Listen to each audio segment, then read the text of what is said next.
WXII 12 News at 10 on the Triad CW starts now. Right now at 10, Second Amendment sanctuary, what tonight's vote in Surry County means.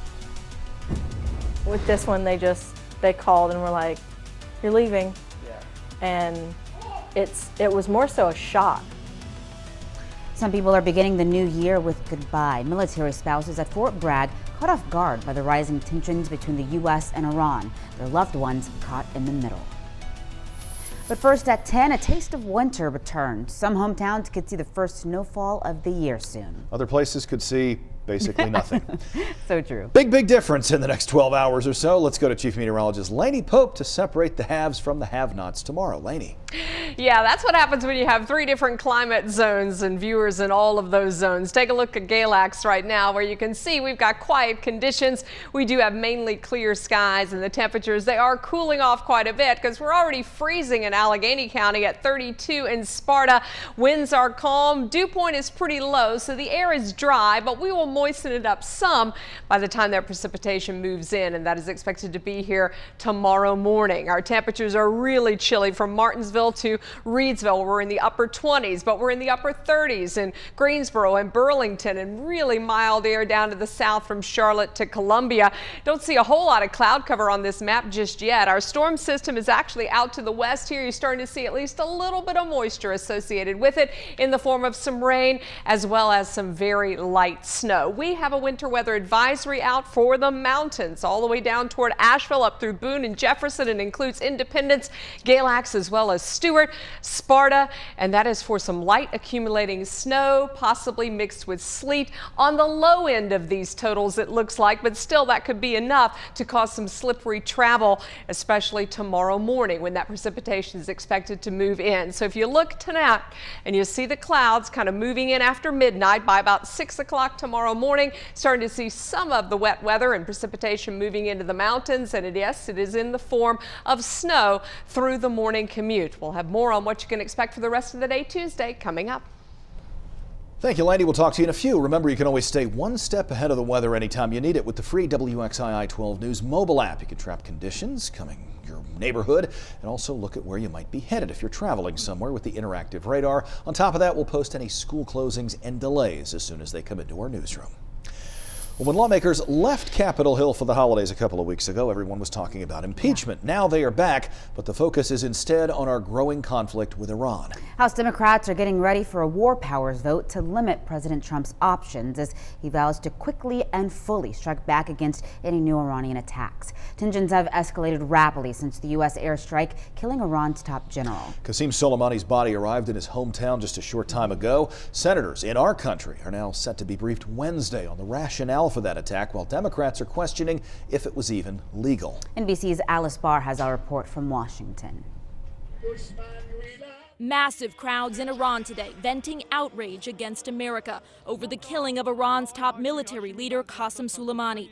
The threats of retaliation reaching Capitol Hill as returning lawmakers question whether President Trump had the right to order the drone strike against Soleimani without first seeking congressional approval. This cycle of escalation is something that could lead us to war. Then shouldn't we have a conversation about that in Congress and as a country? Some 3,500 U.S. soldiers are heading to the region, even as Iraq moves to kick out the troops already there, though the Pentagon says they've made no decision to leave. The Trump administration says it has evidence Soleimani was planning more imminent attacks. Today in Rush Limbaugh's radio show, President Trump called the general a terrorist. We had a shot at it and we took him out, and we're a lot safer now. As Iran now says it will break its commitment to limit nuclear weapons development, President Trump is threatening to hit 52 Iranian targets, including cultural sites, if Tehran attacks again. Democrats moving to limit the president's military actions, Republicans accusing them of rushing to judgment.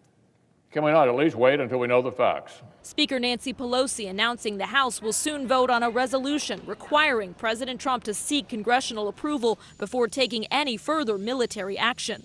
It's frankly another impeachable offense for him to continue an escalation without Congress's authorization. Alice Barr, NBC News, Washington. All this tension with Iran could impact your wallet. Gas prices are slowly inching higher. Right now, the average in North Carolina is $2.47 per gallon, 11 cents cheaper than the national average. But experts say expect those numbers to go higher. Since Iran is not a major exporter of crude oil, though, prices haven't been impacted as much as they could if other Middle Eastern countries get swept into this tension. If global oil shipments are disrupted, expect prices to go up. Fort Bragg is the largest Army base in the country, and thousands of those soldiers are at the center of the response right now in the Middle East. Most of those soldiers deployed on short notice. Some didn't even have the opportunity to tell their families a proper goodbye. Brandon Bates spent the day at Fort Bragg, and he joins us now with a look at some of the tough days ahead for loved ones left behind. Well, since New Year's Day, nearly 4,000 men and women were deployed from here at Fort Bragg, and that means 4,000 families have to sit and wait patiently for their loved ones to come home. Tonight, we talked to one woman whose husband was deployed, and now she's left to care for her young daughter. We got to say goodbye at 2 a.m. on New Year's Day. So for us, New Year's wasn't all exciting and bubbly like everyone else. As Brianna Ferry and her husband David prepared to celebrate the new year, David's phone rang. With this one, they called and were like, "You're leaving." Yeah. And it was more so a shock. It was a phone call that all military members know about, but not all of them have experienced it firsthand. David was being deployed to the Middle East. It was kind of like a crashing of our world because he left without a moment's notice. It was quick and direct. David had a certain amount of time to pack up and get on a plane to leave from Fort Bragg. Now, Brianna is left to care for the most important thing that they share. This is Nevaeh. It's heaven spelled backwards. Daddy used to put her to bed. Daddy used to get up with her in the middle of the night so that he could see her. And so it's harder on me now learning how to deal with. Essentially, I'm becoming a single parent until he comes home. Fort Bragg is offering support, but the family says you can't replace certain times in a child's life. He'll be missing her first steps, her first birthday, all the first that we would normally get to experience as a family. Brianna also has to care for the family's 2 service dogs. Yeah, and she acts out a little bit because, Daddy is the one who, controls her. She says the dogs know something is off since they spend a majority of the time with her husband. Just one more thing the family will have to get used to for the time being, something Brianna seems well equipped to handle. That's their job at the end of the day, is to fight for our freedom and protect us. So at the end of the day, I can go to the park with my daughter. Brianna did say when her husband got to his destination after he left here at Fort Bragg, they were able to communicate, and he told her that he was safe. As far as when she might see him again, that's still unknown. Reporting in Fort Bragg, Brandon Bates, WXII 12 News. Thank you, Brandon. The USO Operations Director at Fort Bragg says he tells families to prepare for a 9-month deployment and hopes it'll end sooner. Deployments from Fort Bragg will continue throughout this week. Also tonight, we're hearing from a lieutenant colonel with the 82nd Airborne in the wake of these deployments, including his message to military families throughout our state. The 82nd Airborne is America's Guard of Honor, and we have traditionally held the responsibility to maintain the immediate response force, able to deploy anywhere within the world within 18 hours. And that's something that we take pride in doing, something that every paratrooper takes pride in being a part of.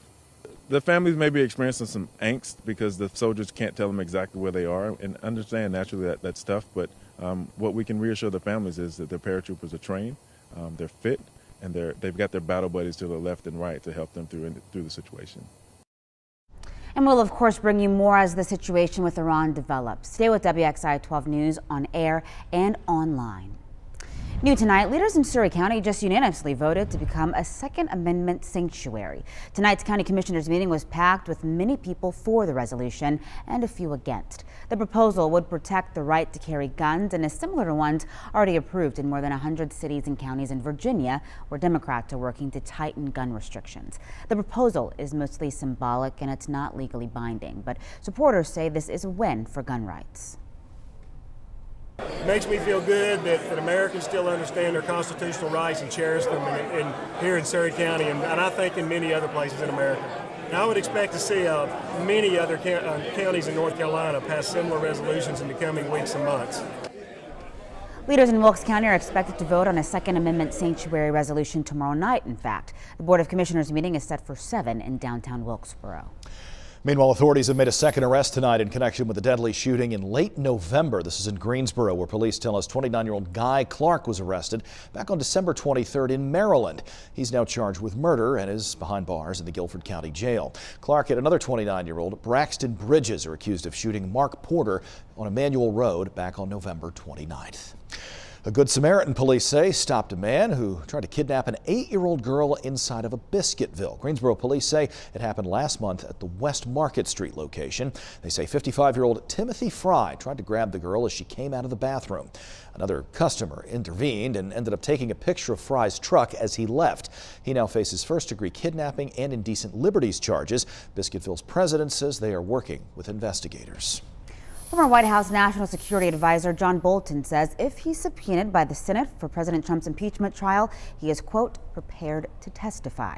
Senate Majority Leader Mitch McConnell has publicly expressed resistance to Democrats pushing for the Senate to call new witnesses in the trial. Democrats still haven't sent the articles of impeachment over to Mitch McConnell, and there's no set date for a trial. Democratic presidential candidate Michael Bloomberg is hiring 500 staffers for his campaign, including in North Carolina and Virginia. Bloomberg isn't competing in the 4 early state voting contests. Instead, he's focusing on delegate-rich Super Tuesday states. They vote on March 3rd. During a stop in Raleigh on Friday, Bloomberg said his campaign plans to open a field office in Winston-Salem in the near future.